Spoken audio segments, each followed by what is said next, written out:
जनजीवन संवाद उपस्थापन मु लहरिका पट्टनायक। पाकिस्तान को नहीं एबे भी भारत में स्थिति ठंडा पड़ना। युद्ध कौन समस्यार समाधान नुहे, तथापि अनेक समय शत्रु को जवाब देवा लगी साम दाम दंड भेदर सूत्र आपणाइबा हुए। भारत परी एक शांतिप्रिय देश सम्मुख में एबे एपरी स्थिति उपजिछि। इटार जवाब भारत पत्थर रे दे जाने बोली पड़ोशी को जणाइबा लगी देशर सेना अभूतपूर्व पराक्रम प्रदर्शन करथिले। समग्र विश्व भारतर प्रतिरक्षा क्षमतार सूचना पाइथिला। पूर्वरु एकाधिक युद्ध को सामना करिथिबा भारत निज सेनांकर अस्त्रशस्त्र को मध्य ससम्माने संग्रहालय रे साइती रखिछि। एही संग्रहालय सबु मध्य मातृभूमिर सुरक्षा पई प्राणबली देइथिबा वीर सैनिक मानकु श्रद्धांजलि अर्पण करिथाए। आज अंतर्जातीय संग्रहालय दिवस अवसर में आसंतु जानिबा भारत रे थिबा केतोटी युद्ध संग्रहालय संपर्क रे। सिमलार सुरम्य आनाडेल उपत्यकार थिबा सेना ऐतिह्य संग्रहालय बा आर्मी हेरिटेज म्यूजियम भारतीय सेनार गौरवशाली इतिहासर एक प्रमाण। समुद्र पतन ठारू प्राय 6117 फुट उच्चतार थिबा एही संग्रहालय रे आधुनिक एवं पारंपरिक अस्त्रशस्त्र, सेना पोशाक, पताका तथा शस्त्रागार विरल संग्रह प्रदर्शित होइछि।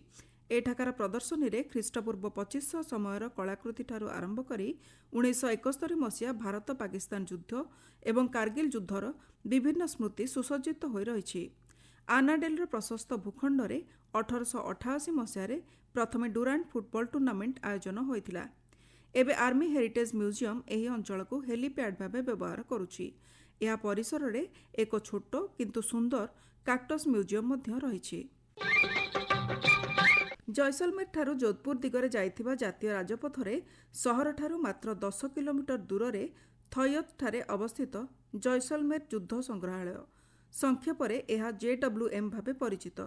विशेषकर 1965 मसीह भारत पाकिस्तान युद्ध एवं 1971 मसीहार लोंगेवाला युद्ध रे भारतीय जवान को अकल्पनीय वीरत्व गाथा बहन करुथिबा युद्ध स्मारकी, टैंक, बंधुक, मिलिटारी गाड़ी आदि सह केतेक पुराणा अस्त्रशस्त्र एठारे प्रदर्शित हेउछि। 2015 मसीहा अगस्ट 24 तारिख रे लेफ्टिनेंट जनरल अशोक सिंह एहाकु लोकार्पित करथिले। राज्य रे एहा एक प्रमुख पर्यटन स्थल पालटिछि। नुआ दिल्लीर पालम एयरफोर्स स्टेशन ठारे भारतीय वायुसेनार एक भव्य संग्रहालय रहिछि। संग्रहालय दुईटी विभागर विभक्त होई एक बड़ भवन एवं विमान गृह बा हैंगर रहिछि। 1967 मसीह प्रतिष्ठित एही संग्रहालयर भवन मध्य 1932 मसीह भारतीय वायुसेनार प्रतिष्ठा ठारू एहार विकास संपर्कित स्वर्णिम इतिहास सचित्र प्रदर्शन करा जायछि। 1965 और 1971 मसीहार भारत पाकिस्तान युद्ध एवं द्वितीय विश्वयुद्ध रे वीरत्वर सह लड़ितिबा अफिसर मानक फोटो एठारे देखिबाकु मिले।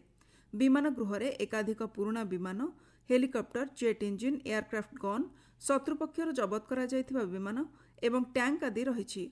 एहा बाहरे बड़ बड़ विमान, हेलिकॉप्टर, सुखोई SU-7, MiG-21 एवं 23, Mi-4 हेलिकॉप्टर आदि रखा जायछि।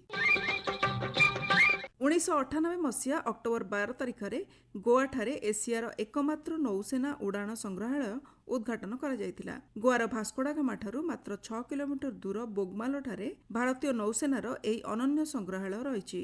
एठारे विमान, नौसैनिक मानकर उपकरण एवं ऐतिहासिक कलाकृति आदि सुसज्जित होई रहिछि। एही संग्रहालय रे नौसेनार वायु शाखा सामर्थ्यर विकास प्रदर्शन करा जायछि। एयरक्राफ्ट कैरियर INS विराट और INS विक्रांतर बड़ बड़ मॉडल सह दर्शक एठारे बोमा, टर्पेडो, सेंसर आदि देखि परिबे। महाराष्ट्र अहमदनगर रे युद्ध क्षेत्रर लढ़ुआ टैंक प्रति समर्पित समग्र एशिया महादेशर प्रथम काभालरी टैंक संग्रहालय रहिछि। 1994 मसीह एही संग्रहालय प्रतिष्ठा करा जायतिला। प्राय 50टी पुराणा ऐतिहासिक टैंक एही संग्रहालय रे प्रदर्शित हेउथिबा बेले एगुड़िक मध्यरु घोस्ट रोल्स रॉयस सशस्त्र कार सबुठारु पुराणा। टैंक गुड़िक मध्यरु केतोटी प्रथम विश्वयुद्ध रे भी व्यवहार करा जायतिला।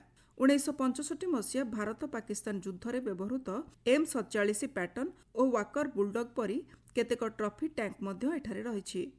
एठारे थिबा प्रत्येक टैंक रे सेमानकर संक्षिप्त इतिहास वर्णित।